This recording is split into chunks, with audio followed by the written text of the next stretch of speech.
Salam, selamat pagi saudara-saudara sidang jemaat kekasih Tuhan. Selamat berjumpa kembali dalam suasana yang penuh sukacita ini, hari baru. Dan biarlah mari kita mengisi hari baru kita dengan memuji membesarkan nama Tuhan dalam suasana saat teduh pada pagi hari ini. Kita akan membaca merenungkan firman Tuhan, dan karena itu sebelum itu mari kita berdoa. Terima kasih Tuhan, pagi ini kami datang kembali kepadamu. Kami mengucap syukur untuk waktu yang Tuhan masih karuniakan bagi kami. Dan biarlah hari ini kami boleh pakai untuk memuliakan Engkau, mengerjakan segala hal yang bermanfaat, bukan hanya bagi kami, bagi sesama kami terlebih, demi kemuliaan nama Tuhan. Dalam kesempatan ini kami akan membaca merenungkan firman-Mu. Tolong kami semua, biarlah suara kebenaran-Mu ini senantiasa memotivasi kami untuk bekerja dengan baik. Ini doa kami dalam nama Tuhan Yesus, kami sudah berdoa kepadamu. Amin.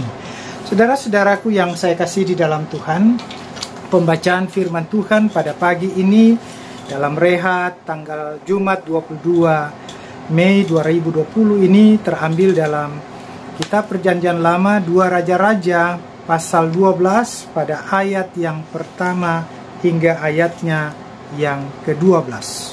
2 Raja-Raja pasal 12 ayat pertama sampai 12. Demikian sabda Tuhan. Yoas berumur 7 tahun pada waktu ia menjadi raja. Dalam tahun ke-7 zaman Yehu, Yoas menjadi raja dan 40 tahun lamanya ia memerintah di Yerusalem. Nama ibunya ialah Sibia dari Betseba. Yoas melakukan apa yang benar di mata Tuhan seumur hidupnya selama Imam Yoyada mengajar dia. Namun demikian, bukit-bukit pengorbanan tidaklah dijauhkan. Bangsa itu masih mempersembahkan dan membakar korban di bukit-bukit itu. Berkatalah Yoas kepada para imam, segala uang yang dibawa ke dalam rumah Tuhan sebagai persembahan kudus, yakni uang masuk untuk pencatatan jiwa, uang tebusan jiwa menurut penilaian yang berlaku untuk seseorang, dan segala uang yang dibawa ke dalam rumah Tuhan karena dorongan hati seseorang, baiklah para imam sendiri menerimanya masing-masing dari kenalannya dan memakainya untuk memperbaiki yang rusak pada rumah itu di mana saja terdapat kerusakan. Tetapi dalam tahun ke-23 zaman Raja Yoas, para imam belum juga memperbaiki kerusakan rumah itu. Sebab itu Raja Yoas memanggil Imam Yoyada dan imam-imam lain, serta berkata kepada mereka, "Mengapa kamu tidak memperbaiki kerusakan rumah itu? Maka sekarang tidak boleh lagi kamu menerima uang dari kenalan-kenalanmu, tetapi serahkanlah itu untuk memperbaiki kerusakan rumah itu." Lalu setujulah para imam itu untuk tidak menerima uang dari rakyat, tapi mereka pun tidak usah lagi memperbaiki kerusakan rumah itu. Kemudian Imam Yoyada mengambil sebuah peti, membuat lubang pada tutupnya, dan menaruhnya di samping mezbah di sebelah kanan apabila orang masuk ke dalam rumah Tuhan. Para imam penjaga pintu menaruh ke dalamnya segala uang yang dibawa orang ke dalam rumah Tuhan. Dan apabila dilihat mereka bahwa sudah banyak uang dalam peti itu, maka datanglah panitera raja beserta imam besar, lalu membungkus dan menghitung uang yang terdapat dalam rumah Tuhan itu. Mereka menyerahkan jumlah uang yang ditentukan ke tangan para pekerja yang diangkat mengawasi rumah Tuhan, dan mereka ini membayarkannya kepada tukang-tukang kayu, kepada tukang-tukang bangunan yang mengerjakan rumah Tuhan itu. kepada tukang-tukang tembok dan kepada tukang-tukang pemahat batu. Mereka memakainya juga bagi pembelian kayu dan batu pahat untuk memperbaiki rumah Tuhan itu, dan bagi segala pengeluaran untuk memperbaiki rumah itu. Demikianlah pembacaan firman Tuhan, Ibu Bapa. Dari seluruh perikop pembacaan kita ini, kita diarahkan oleh satu tema, yaitu awali dan akhiri dengan baik. Awali dan akhiri dengan baik. Ibu Bapak, saudara-saudaraku yang saya kasihi di dalam Tuhan, saya pikir kita semua merindukan ada perbaikan kehidupan kita. Ada sebuah, katakanlah, peningkatan dalam sebuah pencapaian-pencapaian yang kita rindukan. Salah satu, setiap orang ingin mendapatkan sebuah kedudukan atau mendapatkan sebuah jabatan yang terbaik di dalam hidupnya. Cuma persoalannya, saudara-saudara, bagaimana caranya kita memperoleh sebuah jabatan itu atau kedudukan itu? Itulah yang penting. Apakah dengan cara yang wajar atau tidak, ataupun apakah dengan jabatan itu saudara-saudara dan saya tetap menjadi seorang yang seperti diharapkan oleh Tuhan. Ada pepatah mengatakan, atau para ahli mengatakan begini, untuk melihat watak seseorang yang asli itu di dalam hidupnya, maka berikanlah dia kedudukan atau jabatan, dan dari situlah kita bisa melihat, menilai siapa dirinya sebenarnya, apa karakter sebenarnya dalam hidup itu. Nah, saudara-saudaraku yang kekasih di dalam Tuhan, bagian firman Tuhan ini mau mencoba menguraikan kepada kita bagaimana sebenarnya ketika Tuhan memberikan sebuah jabatan atau kedudukan kepada saudara dan saya, lalu kedudukan itu mampu memberikan sebuah manfaat bukan saja bagi kita, tetapi juga bagi orang lain yang berada dalam lingkungan kita, terlebih untuk kemuliaan Tuhan. Dan biasanya saudara-saudara, ketika seorang sudah mendapatkan jabatan yang dirindukan itu, maka ia berusaha untuk mencoba mempertahankan dengan cara apapun. Kadangkala cara yang ditempuh itu adalah dengan memaksakan diri, memaksakan sesuatu kondisi, so yang penting posisinya itu tidak tergantikan. Saudara-saudaraku, firman Tuhan ini mau mencoba tentang menguraikan kepada kita tentang seorang pribadi, anak muda yang sangat belia, namanya Yoas, Raja Yoas. Ia baru 9 tahun, 7 tahun dipilih menjadi seorang raja pada usia yang begitu muda. Dan ini bisa dilihat dalam ayat yang kedua, mengungkapkan tentang jati dirinya. Siapa Yoas itu? Sekalipun ia belia, ia masih muda belia, tetapi ia hidup benar di mata Tuhan.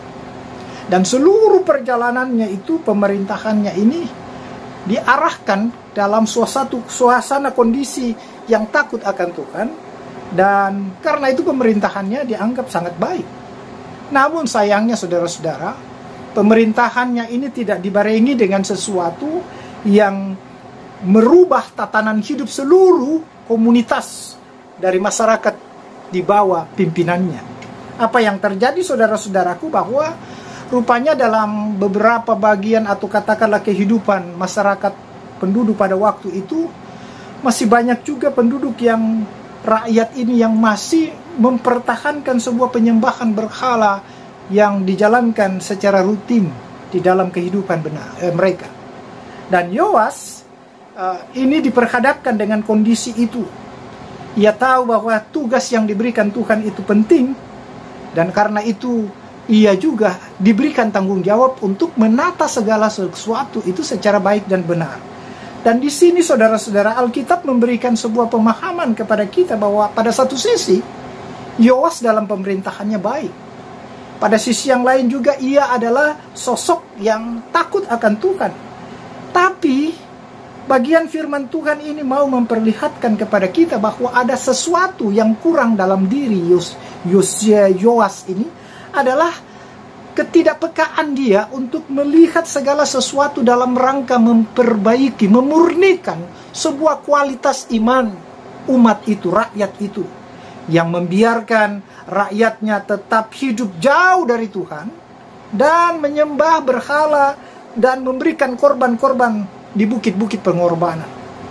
Ia memang adalah seorang pemimpin, yang diberikan tugas oleh Tuhan, tetapi juga ia sebenarnya dituntut tanggung jawab. Bukan hanya mengangkat sebuah tugas itu dengan baik, tetapi juga mampu untuk mewujud nyatakan segala sesuatu yang benar, bukan hanya di dalam pandangan manusia, tetapi terlebih dalam pandangan Tuhan. Karena itu kehidupan rohani umat dan Yoas itu harus terus menjadi sesuatu yang harus dipelihara dengan baik. Tapi hal yang kita lihat di dalam bagian firman Tuhan ini, posisi Yoas, ia kurang keras dalam mengambil sebuah keputusan yang tegas untuk rakyatnya. Dan ini yang dianggap sebagai sesuatu yang kurang di dalam diri seorang Yoas itu. Yoas, kalau boleh kita katakan, dia kompromi dengan dosa rakyat itu. Seorang pemimpin dikatakan dia harus menjadi seseorang yang harus merubah segala sesuatu. Karena itu kita diperlihatkan oleh Tuhan untuk sungguh-sungguh memperlihatkan kepada kita bahwa ketika Tuhan memberkatimu, ketika Tuhan memberikan yang terbaik kepadamu, maka peliharalah itu dengan baik. Jangan sampai itu menjadi sesuatu yang tidak berarti pada akhirnya, sehingga kita tidak lagi memiliki sebuah manfaat yang sesungguhnya.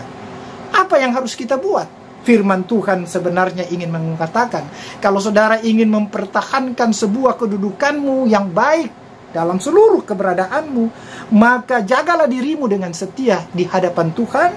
Mintalah hikmat kepada Tuhan, karena dialah yang satu-satunya mampu untuk memberikan yang terbaik, merubah saudara dan saya, merubah seluruh keberadaan kita, untuk menjadi seorang yang benar-benar sungguh bersandar ke dalam pemeliharaan Tuhan di dalam hidup kita ini. Karena itulah saudara-saudara, awalilah seluruh hidupmu, awalilah seluruh perjalanan hidup kita, awalilah seluruh pekerjaan kita dengan baik, dan muliakanlah Tuhan di sana, karena di sanalah saudara dan saya dituntut menjadi alat kesaksiannya. Amin firman Tuhan. Mari kita berdoa saudara-saudara. Terima kasih Tuhan kalau Engkau sudah menolong kami semua.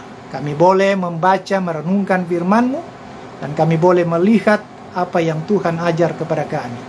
Terkadang kami hanya mau melihat kedudukan atau katakanlah sesuatu yang berarti bagi kami, tetapi kami tidak mampu untuk memelihara itu, menjaga itu dalam sebuah kepatuhan dan ketaatan kami kepadamu. Tolong kami Tuhan, biarlah kami semua dapat menjadi seorang yang bermanfaat bagi Tuhan dalam kata dan perbuatan kami, sehingga seluruh keberadaan kami menjadi kepujian bagi nama-Mu. Terima kasih Tuhan, seluruh perjalanan kami hari ini, kami mohon Tuhan yang tetap memberkati. Berikan kami kekuatan, kesehatan yang prima, agar kami mampu melanjutkan segala aktivitas kami. Ampuni salah dosa kami, dengar doa kami, karena kami semua telah berdoa kepada-Mu. Terpujilah Engkau Tuhan. Amin. Saudara-saudara, saya mau mengajak saudara dan saya untuk menyanyi satu lagu, untuk senantiasa menjadikan diri kita ini sebagai seorang yang sungguh-sungguh berarti di mata Tuhan. Kita angkat pujian, hidup ini adalah kesempatan. Hidup ini adalah kesempatan. Hidup ini untuk melayani Tuhan. Jangan sia-siakan waktu yang Tuhan beri. Hidup ini harus jadi berkat. Oh Tuhan, pakailah hidupku selagi aku masih kuat. Bila saatnya nanti ku tak berdaya lagi, hidup ini sudah jadi berkat. Demikianlah ibadah kita, saat teduh kita. Selamat pagi, salam sejahtera, selamat beraktivitas, Tuhan memberkati kita.